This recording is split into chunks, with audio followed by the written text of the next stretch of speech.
हाँ जी बेटा, pair of straight line ये क्या है, almost introduction to conic section है। मतलब ये स्ट्रेट लाइन और कॉनिक सेक्शन के बीच में ब्रिज का काम करता है, ठीक है ना। मतलब हम डायरेक्टली स्ट्रेट लाइन से कॉनिक सेक्शन पे जंप नहीं कर सकते, हालांकि लोग जंप करते ऐसे ही है, ठीक है। तो हम इसे क्या करेंगे, ब्रिज कोर्स का काम करेगा। तो पेयर ऑफ स्ट्रेट लाइन से पहले हमने फैमिली ऑफ स्ट्रेट लाइन पढ़ा, यानी combination of two straight line in joint equation या combined equation of the two straight line. उसी तरह का लगभग ये है, यहाँ के रूल थोड़ा सा अलग है, ये ज्यादा इंपॉर्टेंट है। फैमिली ऑफ स्ट्रेट लाइन से रेयरली क्वेश्चन आता है, इससे यूजुअली आ जाता है, इससे यूजुअली आ जाता है, ठीक है ना। तो ये समझ लो जैसे हम कॉनिक सेक्शन स्टार्ट करेंगे तो ये उसका पूरा इंट्रोडक्शन है, वहां पे कभी प्रॉब्लम ही नहीं आएगी, ठीक है। अच्छा, और दूसरा जो एडवांस में क्वेश्चन आएगा पेयर ऑफ टेंजेंसी वाला, वो पेयर ऑफ टेंजेंसी ना पेयर ऑफ स्ट्रेट लाइन ही है, तो उसको समझना बड़ा जरूरी है। जिसको पेयर ऑफ स्ट्रेट लाइन समझ आ गया उसको कॉनिक सेक्शन का जो डिफिकल्ट वाला पार्ट है वो आसान लगना शुरू होगा। लेकिन ये बात आज समझ नहीं आएगी, जब कॉनिक सेक्शन का वो वाला पार्ट आएगा तुम्हें जब समझ आएगा अरे ये तो हमें आता है, ठीक है। चलिए सपोज मैं यहां पर अज्यूम कर लेता हूं कि मेरे पास दो स्ट्रेट लाइन की इक्वेशन है, simultaneous equations a1x b1 y c1 equal to 0 और a2x b2 y plus c2 equal to 0, ये 1 और ये 2, ये 1 और ये 2। अब क्या करता हूं मैं कि जो कंबाइंड इक्वेशन लेता हूं मैं, कंबाइंड या फिर joint equation of L1 and L2, L1 and L2। तो family of straight line, family of lines को मैं लेता था L1 plus lambda L2 equal to 0। अब POSL, pair of straight line को मैं लूंगा L1 into L2 equal to 0, L1 into L2 equal to 0। तो स्टैंडर्ड इक्वेशन कैसे बनाऊंगा मैं, a1x b1y c1 into a2x b2y c2 equal to 0। बहुत बेहतरीन तरीके से तुम्हें बेसिक फंडामेंटल समझा रहा हूं आज, ये बहुत दूर तक काम आएंगे तुम्हें वाली चीजें, ठीक है। जो आज होगा ना इसका डायरेक्ट क्वेश्चन भी मिल सकता है, ठीक है। अच्छा, अगर मैं इसकी मल्टीप्लाई करता हूं, देखो अब ये सिंगल डिग्री इक्वेशन, ये भी सिंगल डिग्री इक्वेशन, लेकिन दोनों को मल्टीप्लाई करूंगा तो ये क्या आ जाएगा, 2 डिग्री इक्वेशन। अच्छा, फैमिली ऑफ स्ट्रेट लाइन क्या होता है, 1 degree equation. Pair of straight line नाम से पता लग रहा है, पेयर का मतलब 1 2, तो ये 2 डिग्री इक्वेशन है, ठीक है। तो मल्टीप्लाई करेंगे तो क्या आएगा बेटा, ये a1 a2 x square, a1 a2 x square plus b1 b2 y square, समझ आया। अब इसका मल्टीप्लाई मैं यहां करता हूं, एक्स वाई आएगा तो क्या लिख दूं उसके अंदर, a1 b2, इसी तरीके से यहां से यहां आएगा b1 a2, ठीक है बेटा। अब मैं यहां मल्टीप्लाई कर लेता हूं, इसमें क्या है बेटा, ये देखो a1 c2 x कॉमन लेकर a1 c2 c1 a2, इसी तरीके से y के साथ में b1 c2 b2 c1 plus c1 c2 equal to 0, समझ आया। अच्छा, जो a1 a2 है, a1 a2 दोनों कोफिशिएंट है x के और दोनों कांस्टेंट है, दो कांस्टेंट को मल्टीप्लाई करेंगे तो एक कांस्टेंट बनेगा, इसको मैं a बोल देता हूं, ax स्क्वायर, ये by स्क्वायर, ठीक है। अब आगे के टर्म्स में देखो ये सारी दो टर्म्स हैं, दो टर्म्स हैं, ठीक है ना। तो इसको मैं h बोल देता हूं, लेकिन कितने हैं ये, 2hxy, ऐसे ये भी दो टर्म्स हैं, इसको मैं 2gx बोल देता हूं, ठीक है। उसको 2fy बोल देता हूं प्लस c इक्वल टू 0। तो इसे मैं क्या बोलता हूं, ये क्या है, स्टैंडर्ड इक्वेशन या फिर general equation of conics, conics या फिर, अब ये कॉनिक्स जो ये क्या है, एक तरीके से 2 डिग्री इक्वेशन है, क्या बोलूंगा मैं, 2 डिग्री इक्वेशन। अब ये 2 डिग्री की इक्वेशन कॉनिक कब होगी और पेयर ऑफ स्ट्रेट लाइन कब होगी, ये कंडीशन है, यानी ये यही कॉनिक सेक्शन की इक्वेशन है। हालांकि हम यूज इसी को करते हैं, लेकिन ये कॉनिक सेक्शन कब होगा और ये पेयर ऑफ स्ट्रेट लाइन कब होगा, ये कंडीशन है इसके अंदर, ठीक है। तो आप ये देखो, एक्स स्क्वायर का कोएफिशिएंट क्या है बेटा, a, वाई स्क्वायर का b, एक्स वाई का h, जी एक्स का g, y का f, और ये c कांस्टेंट, ये c कांस्टेंट। अब मैं इसमें ना देखो, मैं सॉल्व करूंगा इसमें डिटरमिनेंट, डिटर्मिनेंट को हम डेल्टा से रिप्रेजेंट करेंगे। डिटर्मिनेंट 12th वाले स्टूडेंट्स को आता है, 11th वाले को नहीं आता, हालांकि उनको थोड़ा थोड़ा फिजिक्स वाले सिखा देते हैं, ठीक है ना, मैट्रिक्स डिटर्मिनेंट वाला पोर्शन हमने मैथ्स में भी कई क्वेश्चन में तुम्हें कराया है ये, ठीक है। तो देखो इस पूरी 2 डिग्री इक्वेशन में ऐसे टर्म्स बताओ, ऐसे कोएफिशिएंट बताओ जो एक एक बार आए हैं एबीसी, और जो दो दो बार आए हैं एच जी एफ एबीसी, जो एक एक बार आए हैं उनको मैं डायगोनल में लिखूंगा, डायगोनल में ए बी सी, आज ही याद हो जाएगा ये, ठीक है।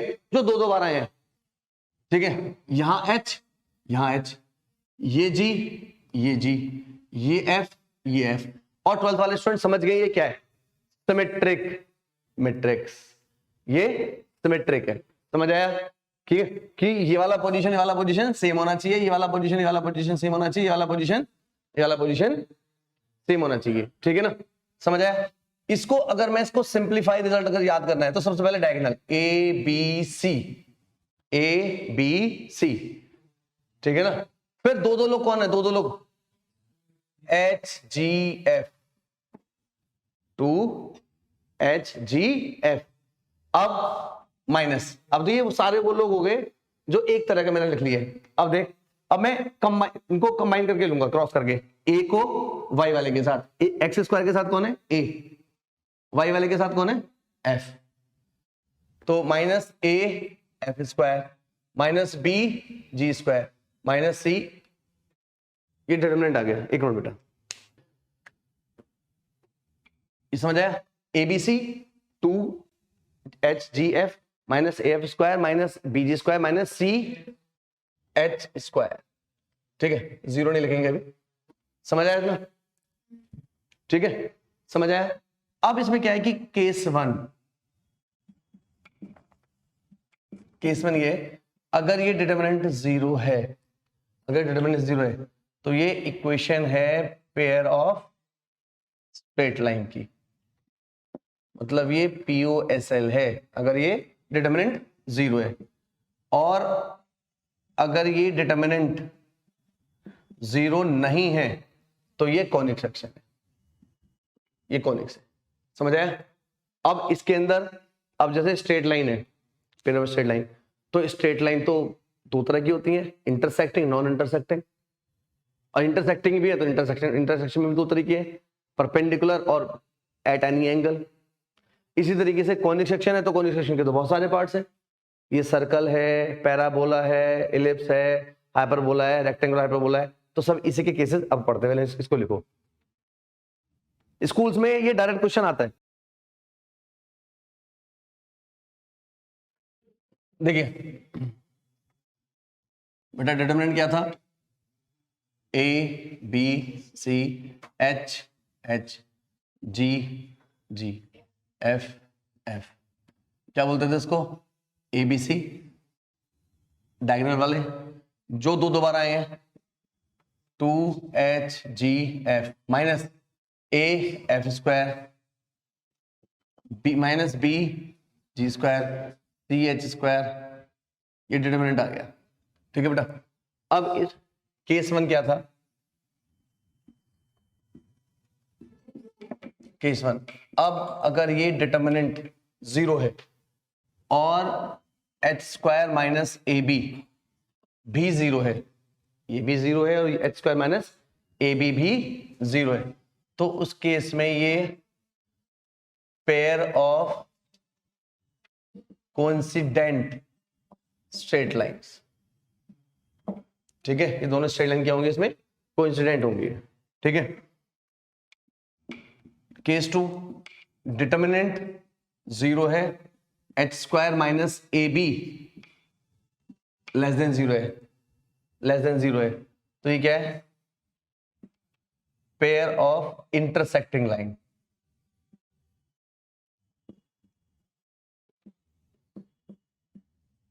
Pair of intersecting line. Third, अगर डिटरमिनेंट जीरो है और H square minus A b is greater than zero, तो हम इसे बोलेंगे इक्वेशन ऑफ अ पॉइंट, केवल एक पॉइंट है, ये पॉइंट की इक्वेशन है, ये ऐसा ऐसी चीज पूछी गई है, पूछा जाता है ये इक्वेशन ऑफ पॉइंट। ठीक है, केस 2,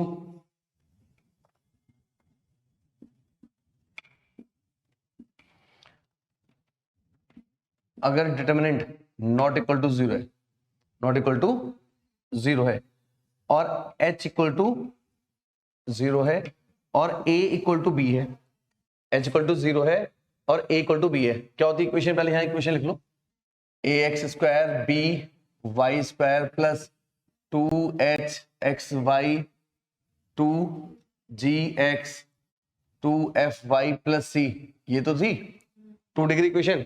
इसमें देखो a और b सेम, तो ax square by square h0 2gx 2fy plus c equal to 0।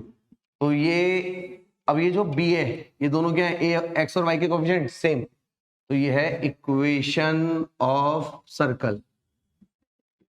क्या है ये? इक्वेशन ऑफ सर्कल, जिसके अंदर से जो सेंटर है, सेंटर होता है minus G comma minus X, minus G comma minus X. इसका मतलब क्या है? Minus half coefficient of X minus half coefficient of Y, और रेडियस होगी under root G square plus F square minus 3, ये रेडियस आ जाएगा।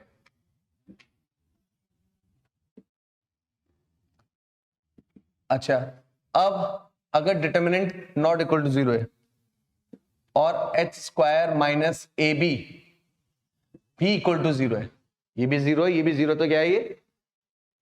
Equation of parabola.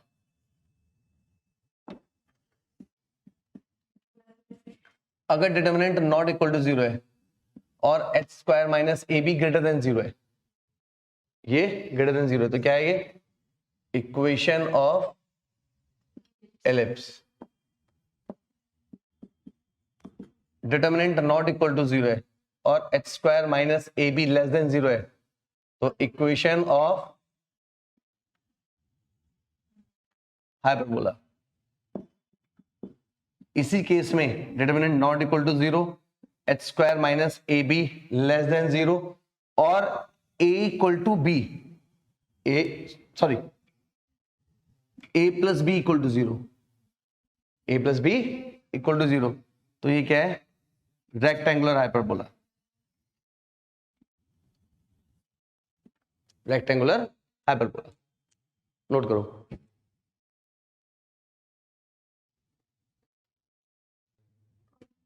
इनके देखो, आओ बेटा,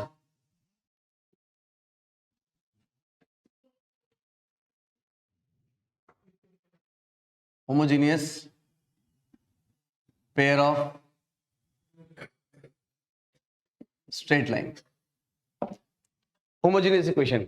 अब देखो होमोजीनियस इक्वेशन बोलते कैसे हैं?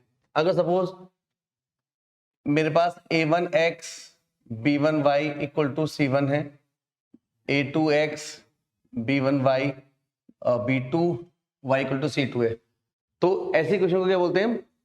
पेयर ऑफ, और क्या बोलते हैं? सिमिल्टेनियस इक्वेशन। अगर यही इक्वेशन के सारे कांस्टेंट अगर 0 हो जाए तो उन्हें क्या बोलते हैं? होमोजीनियस, जो कि आपने मैट्रिक्स में भी पढ़ा था, ठीक है ना? सिमिल्टेनियस इक्वेशन 3 वाली, अगर सारे कांस्टेंट 0 हो जाते हैं तो क्या बोलते हैं इनको? होमोजीनियस। अगर इन होमोजीनियस इक्वेशन की अगर मैं कंबाइन इक्वेशन निकालता हूं, a1x b1 a2x b2 equal to 0 multiply a1 a2x square b1 b2 y square x y a1 b2 a2 b1 equal to 0। इसे क्या बोलेंगे? a x square 2h xy plus by square equal to 0। समझ आया? ये हुआ हमारे पास homogeneous pair of straight line. क्या है ये? Homogeneous pair of straight line. ठीक है बेटा। अच्छा, अब एक बात देखो, सपोज अगर जो मुझे इक्वेशंस मिला करेंगी, आपके पास एक फॉर्म होती है y equals to mx plus c। अगर मुझे इसको होमोजीनियस बनाना है तो ये नहीं होगा, तो मैं इसको ऐसे लिख सकता हूँ y1 equal to m1x y equal to m2x, क्योंकि दो स्ट्रेट लाइन की इक्वेशन है, उसके अंदर स्लोप तो एग्जिस्ट करेगा ही ना। इंटरसेप्ट भी होगा, हो सकता है इंटरसेप्ट हो या ना हो लेकिन स्लोप होता है, इंटरसेप्ट हो ना हो लेकिन स्लोप डेफिनेटली होता है। तो मैं इसको ऐसे m1x माइनस वाई और m2x minus Y equal to 0 लिख लें, मल्टीप्लाई m1 m2x स्क्वायर, इसका मल्टीप्लाई यहां माइनस कॉमन ले लें, minus common m1 plus m2 plus y square equal to 0। अब ये भी बेटा होमोजीनियस इक्वेशन है, ठीक है ना, मेरे पास दोनों होमोजीनियस इक्वेशन है, a x square 2h x Y plus B Y square, ये भी homogeneous pair of straight line है, और m1 m2 x square minus x y m1 plus m2 plus y square equal to 0, ये भी homogeneous straight line है, ठीक है ना। अगर मैं दोनों को कंपेयर करूं तो सबसे पहले देखो यहाँ पर वाई स्क्वायर का कोएफिशिएंट क्या है, 1 है, तो इस वाले वाई स्क्वायर का कोएफिशिएंट भी 1 करना पड़ेगा। तो कैसे करें, इसको b कॉमन ले लें या b से डिवाइड कर दें, a by b x square 2h by b x Y plus y square, compare कर लो, m1 इंटू m2 कितना आया, a बाय b, और m1 प्लस m2 कितना है बेटा, minus 2h by b, sum of the slopes and product of the slope. अगर मेरे को होमोजेनियस इक्वेशन देगा तो सम ऑफ द स्लोप या स्लोप पूछेगा तो इस तरह से हम निकाल सकते हैं, ठीक है। अब ये देखिए जरा, अगर मैं angle between the two straight lines निकालूं, angle between two straight line मतलब जो भी होमोजेनियस इक्वेशन है, तो कैसी होंगी होमोजेनियस इक्वेशन, या तो ये होगी या फिर ये होगी, इंटरसेप्ट तो है ही नहीं इसके अंदर, ठीक है।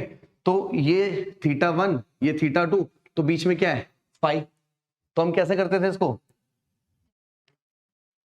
tan phi equals to m1 m2 1 plus m1 m2, ये तो था, लेकिन मुझे तो वैल्यू चाहिए m1 माइनस m2 की, मेरे पास वैल्यू है m1 प्लस m2 की, तो मैं यूज कर लेता हूं a माइनस बी स्क्वायर, क्या होता है बेटा a प्लस बी का स्क्वायर माइनस 4ab, तो m1 माइनस m2 का स्क्वायर m1 प्लस m2 का स्क्वायर माइनस 4 m1 m2, ठीक है। तो m1 plus m2 4h square by b square minus 4a by b, ठीक है। तो यहां से बेटा क्या आएगी वैल्यू, m1 माइनस m2, पहले तो एलसीएम ले लें, तो अंडर रूट ले लो, अंडर रूट में लिख देता हूं सारा, 4h square minus 4ab upon b square, कुछ बाहर निकल जाएगा 2 by b under root h square minus ab, ये m1 माइनस m2। अब देखो angle between two homogeneous lines क्या निकलेगा बेटा, m1 माइनस m2 कितना है 2 by b under root h square minus ab upon 1 plus m1 m2 a by b, solve कर ले इसको, twice of h square minus ab upon a plus b, ये आ गया angle between pair of straight line. अगर मैं phi की बात करता हूं तो वो लिखूंगा, मैं इसको क्या लिख सकता हूं, tan inverse 2h square minus A B upon A plus b, मैं डायरेक्टली यूज करूंगा इसको, ठीक है, नोट करो जल्दी से।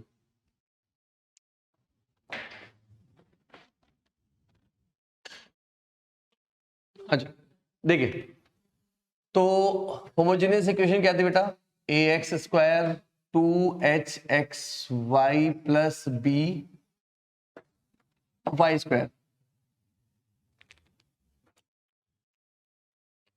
तो हमने क्या निकाला बेटा, tan angle between the two straight lines कितना है, twice of H square minus A B upon A plus B, ये, और यहां से फाई हो जाएगा tan inverse twice of H square minus A B upon A plus B, ये phi, ठीक है, angle between two straight line.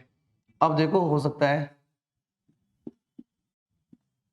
Two lines are perpendicular. जब दो लाइन परपेंडिकुलर होंगी तो tan phi क्या हो जाएगा 90, tan phi हो जाएगा कितना इनफाइनाइट, इनफाइनाइट को एनी अपॉन जीरो।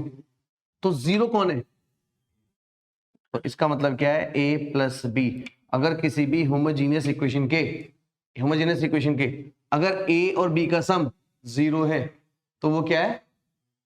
वो लाइन क्या है? दोनों परपेंडिकुलर है। अब सुनो ध्यान से, बचा क्या? अब वो क्या होता है? Rectangular hyperbola.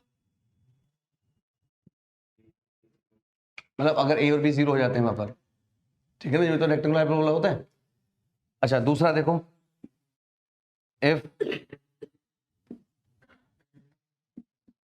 To lines are parallel, अगर लाइन्स पैरेलल है तो tan phi क्या होगा? जीरो। tan phi क्या होगा? जीरो, यानी इसके इक्वल टू जीरो। तो ये वाला पोर्शन जीरो में कौन जीरो बनाएगा? ये। इसका मतलब h square minus A b equal to zero. तो इसका मतलब h square equal to a b. ठीक है,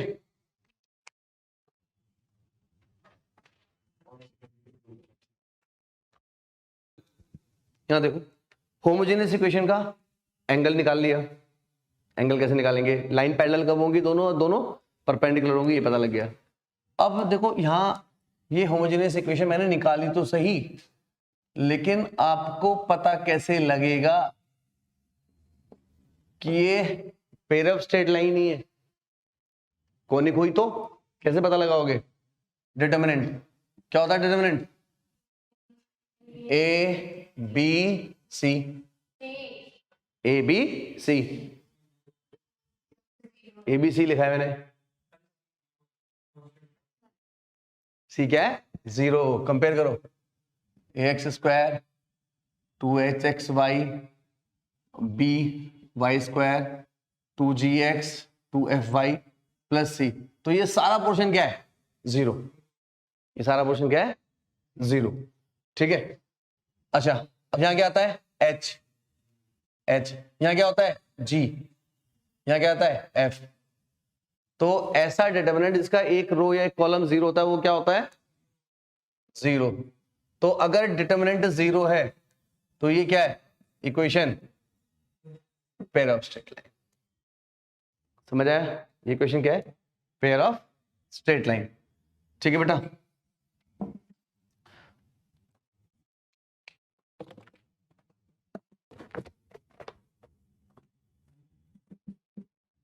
find the value of lambda if 2x square 7xy 3y square 8x 14y plus lambda equal to 0 represent a POSL। बताओ इसका मतलब क्या है? अब सबसे पहले पहचानना है होमोजीनियस है, नॉर्मल है, जनरल इक्वेशन है। ठीक है ना? समझ आया? तो इसका डिटरमिनेंट निकालेंगे। Determinant A B C. ए क्या है? एक्स स्क्वायर का कोएफिशिएंट, बी क्या है? वाई स्क्वायर का कोएफिशिएंट, और सी क्या है? लैम्डा। एच क्या है? एक्स वाई का आधा। जी क्या है? एक्स का आधा। ये साथ साथ लिखो। और एफ क्या है? ठीक है। अब ये क्या होता है? ये अगर पेयर ऑफ स्ट्रेट लाइन है तो जीरो। सॉल्व कर लो डिटरमिनेंट। पहले इस टू के लिए ये रो ये कॉलम डिलीट। 3 lambda minus 49। क्या ये बच्चा क्या बताओ, बताने की कोशिश करें इनको। देख अगर इसको 2 से मल्टीप्लाई कर दे, तो ये कितना हो जाएगा? 4 7 8। ये पहला रो और लास्ट रो सेम लग रहा है। जब भी दो रो या दो कॉलम जीरो होते हैं, सेम होते हैं, दो रो या दो कॉलम सेम होते हैं, उसका रिजल्ट जीरो होता है। तो 4 4 के जैसा, 7 7 के जैसा, तो ये 8 होना चाहिए। लैम्डा की वैल्यू 8। लेकिन ये हर जगह नहीं लगेगा, हर जगह ढूंढेंगे ऐसा। ये हर जगह नहीं लगेगा तो इनको बताने दो। देखो बेटा, इस 2 के लिए ये delete 3 lambda minus 49। Minus second term 7/2, ये और ये डिलीट 7/2, 7 λ/2 माइनस 28 प्लस 4 के लिए ये और ये डिलीट 49/2 माइनस 12 इक्वल टू 0। उसको सॉल्व करने के बाद लैम्डा 8 आएगा। नोट करो।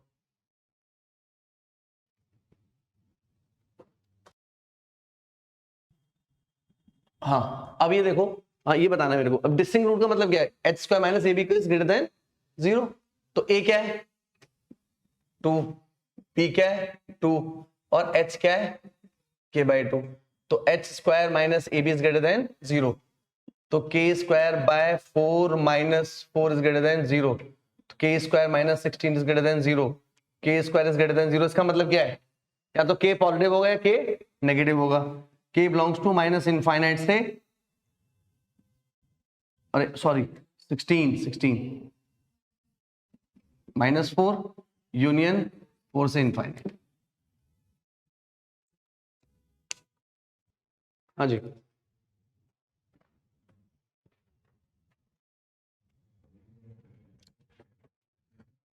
क्वेश्चन है find the equation of two straight lines. Find the equation of two straight line whose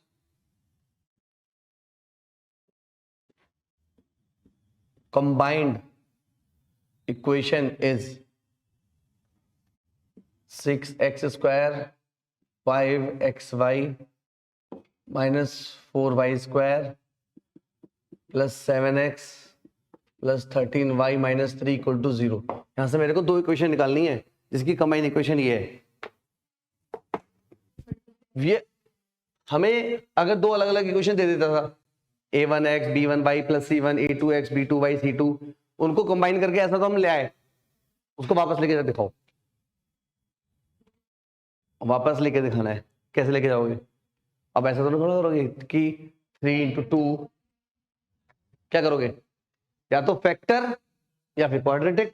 अब क्वाड्रेटिक किसके टर्म्स में बनाओगे ये भी सोच लो, x के टर्म्स में, y के टर्म्स में। x के टर्म्स में बना लो तो क्या है? ये तो हो गया ax², ये हो गया ax², ठीक है। और ये xy वाला है b और पूरा y² है कांस्टेंट।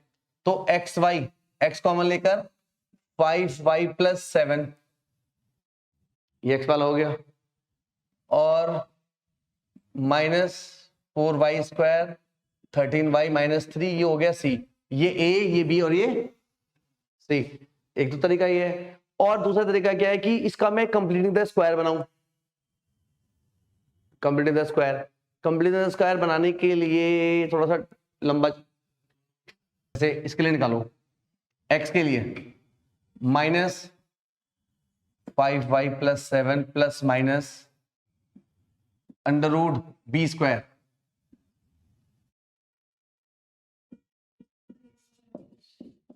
होल स्क्वायर माइनस 24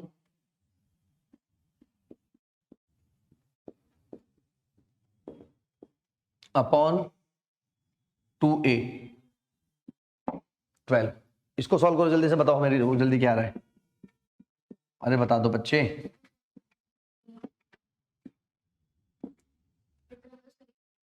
हाँ मैं तो कर ही लूंगा। 25 + 96 121 y², ठीक है। 35 × 2 = 70 70y, और ये माइनस का 24 × 13 240 और 72 312 312 और कितना था 70 312 और 70 382 नहीं 3, ये कितना आया था 312 - 70 312 - 70 242 -242y, ठीक है। ये कितना हुआ 49 + 72 25 अपॉन 12। इतनी जल्दी नहीं कर पाते बेटा तुम कैलकुलेशन, ये वाली कैलकुलेटर से भी। देखो ये 11 ये 5 बीच में माइनस, कुछ गड़बड़ तो नहीं है? मुझे जो लग रहा है वो ये बनना चाहिए 11 माइनस 5 का क्या, ये 49, अरे कितना कितना 121, 121, हाँ ठीक है ठीक है ठीक है ठीक है, हो गया।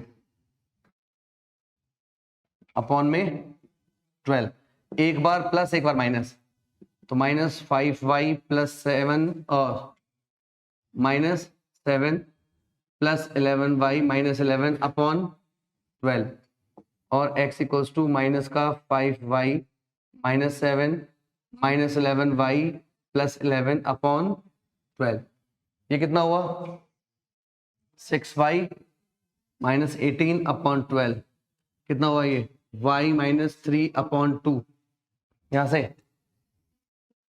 -16y प्लस 4 अपॉन 12, तो 4 से -4y प्लस 1 अपॉन 3, तो इधर लिख रहा हूं मैं, इधर इसका मल्टीप्लाई करके कितना आया बेटा ये 2x minus y plus 3 equal to 0, एक इक्वेशन, और दूसरी equation 3x plus 4y minus 1 equal to दूसरी इक्वेशन। समझ आ गया? समझ आया? इक्वेशन आ गई। अब इसमें ये पूछेगा find the intersection point of them, तो इंटरसेक्शन पॉइंट निकालोगे, हम सिंपल एलिमिनेशन वगैरह कुछ भी निकाल सकते हो।